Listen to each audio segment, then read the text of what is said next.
Hello, boys and girls. Lord Hawkeye here again.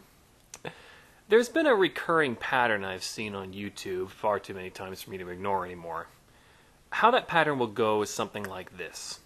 There'll be a YouTube user who will mostly focus his videos on a particular topic that he feels very strongly about, and very often will make very good, very logically sound arguments for it, and build up a very good reputation.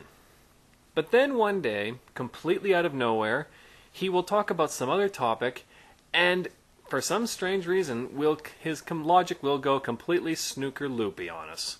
He will very often throw out arguments he's used in the past as though suddenly they don't count on this particular topic for no reason. Some of them have even sunk as low as to use arguments that their opponents have used in past videos. And this just can't go on. Case in point, a recent video made by that guy from Austria, no, I didn't forget his name, that's what he's actually called, in which he wished to call out us atheists for some of the egregious errors we've made.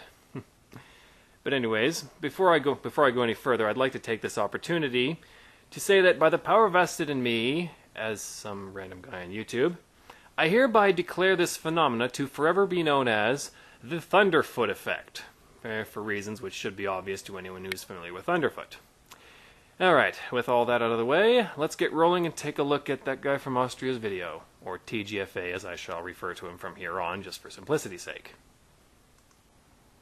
Right.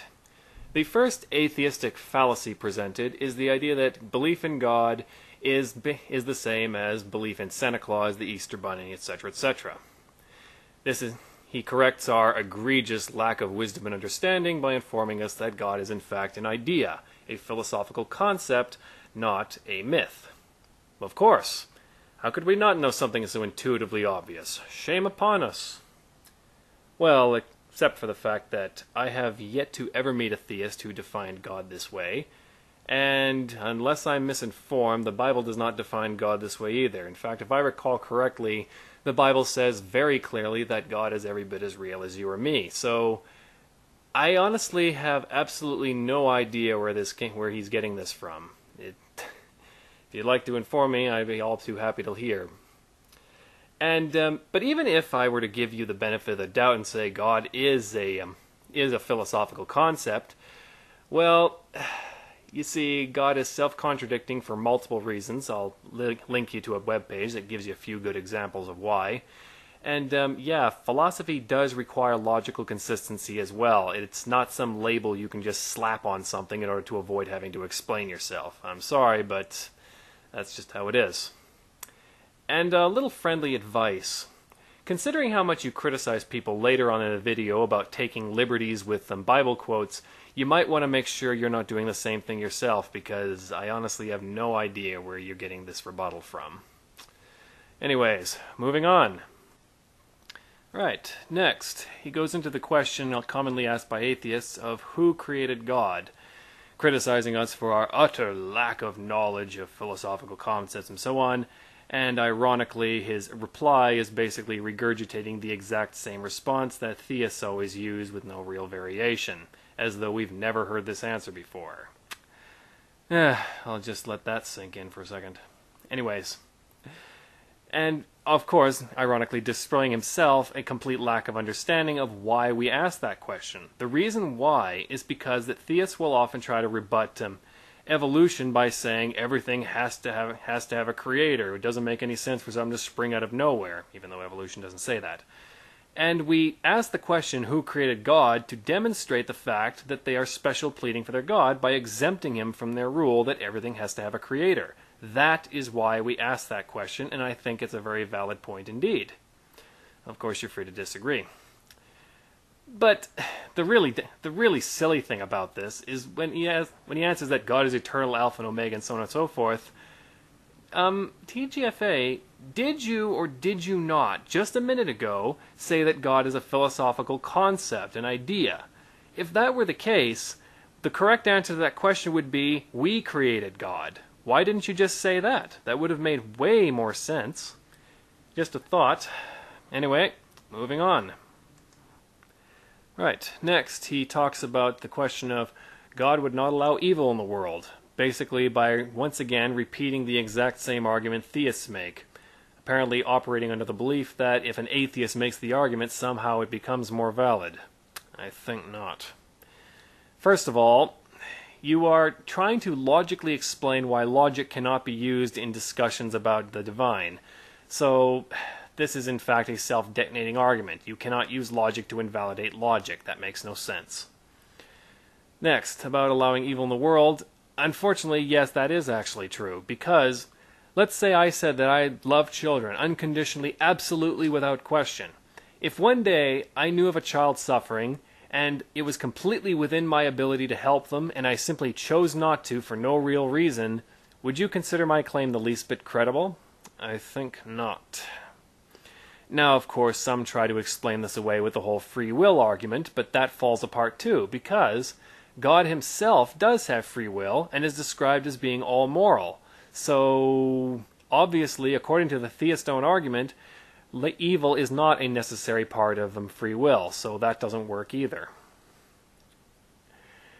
Also, the funny thing is, you admit yourself that this is a wild card that all religions use, but if you thought a little more carefully, you'd realize that that's why it's not a valid argument. Because, according to this argument, all religions are true, but since many religions throughout the world contradict each other, they cannot all be true. This is what we mean when we say that, I believe it was Christopher Hitchens who said it. He said, that which can explain anything explains nothing. Very, very important to remember. Right, next. And last but certainly not least, he goes into the old issue of the God of the Old Testament was a murderous, evil, and vengeful God. This is easily the biggest part of the whole video, so I'll break it up into segments just for ease here. Let's see, going on his arguments point by point. Well, first of all, goes into the usual routine of it was normal for the time, which is really nothing more than an appeal to popularity. Just because it was commonly done at the time did not mean it was okay. Morality is not just the arbitrary whims of the majority. That's, well, if you can't see what's wrong with that, I like to remind you that Hitler was elected democratically, just for a random example. Anyways. And then he goes into this little bit about how war was necessary. Why shouldn't God tell his people to do it? Well, considering that voluntary trade is and always has been vastly more economically sound than war, there really is no case to be made for war being necessary. I mean, think about it. If you can afford to divert time and resources towards making weapons and throwing perfectly able-bodied men into the grinder, you really can't be that bad off. These people did not invade and ransack these cities because they were desperate for resources. They did it because their invisible friend in the sky told them to, and because their ruling classes told them to. War is nothing more than poor people being tricked into giving up their lives in order to secure wealth and power for the ruling classes. If you think otherwise, ask yourself this. When's the last time you ever saw a privately funded war that turned a profit? Yeah. Doesn't happen. But let's suspend reality for a second and say you did manage to ransack a village and turn a profit when the smoke cleared. Even then, it's not a sustainable long-term solution. It's nothing more than a quick fix. You're just going to have to keep finding more to rob, and the next one might not be so easy. Eventually, you're going to be defeated, or you're going to drive all your neighbors away from the area, and in either case, you're dead. So this is not exactly what I'd call wise counsel by an all-knowing, all-loving God. At least in my opinion. Oh, but if you didn't think that was outrageous enough, wait till you get a load of this. He then goes on to say that murder is totally not the same as war, and gives no real logical reason why, as though it were intuitively obvious. And if that's not telling enough, he then goes on to say in that lecturing how dare you tone, would you ever say that your democratically elected nation were murderers? As though the idea were just utterly unthinkable. This is pretty telling, I'd have to say. I mean, really, you can't just say that. Give me a reason. Give me one logical, rational reason why war is not just mass murder on behalf of rich people. Come on. I dare anyone to give me one reason that it's not blatant special pleading. Ugh. War apologists. Gotta love them. And And going on from there, he gives the example of Moses attacking whatever that place was. I can't remember the name. And says, it was Moses who did it, not God. Except he did it on behalf of God. Last I checked, hiring someone to kill for you makes you an accessory to murder. Did you forget that?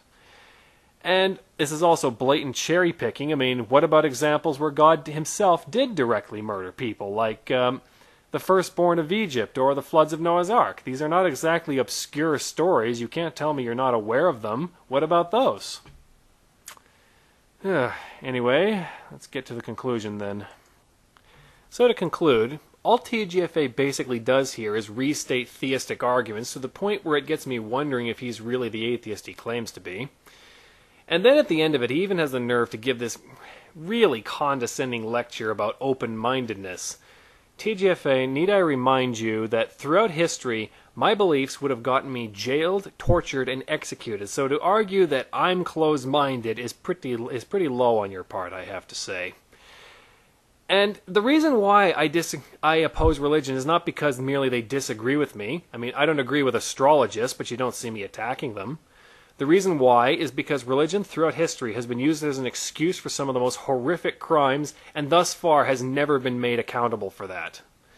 And even today, it has been justification for wars. It has protected child rapists. It's indoctrinated children into obedience with threats of hellfire. It teaches people to be satisfied with false non-answers to life's questions.